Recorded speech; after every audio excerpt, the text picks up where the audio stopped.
وبناء على النقاشات والمداخلات التي طرحت خلال الملتقى خرجت المشاركات بعدد من المخرجات والتوصيات أهمها: أولاً، التأكيد على ضرورة حماية مكتسبات المرأة وعدم السماح بالتراجع عنها تحت أي ظرف سياسي أو قانوني.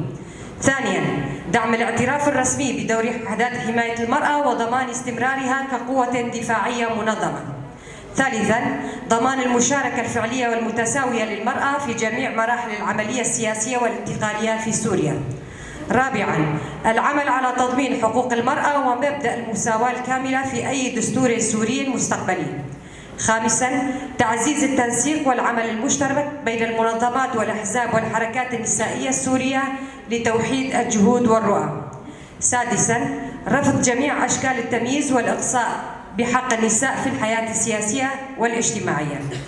سابعاً، التأكيد على بناء سوريا ديمقراطية ومستقرة يتطلب مشاركة المرأة كشريك أساسي في صنع القرار وفي رسم مستقبل البلاد.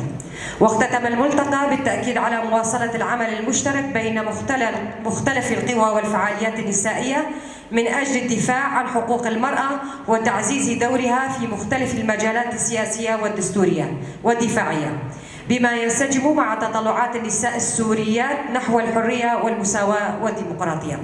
المرأة قوة في الدفاع وصوت في الدستور.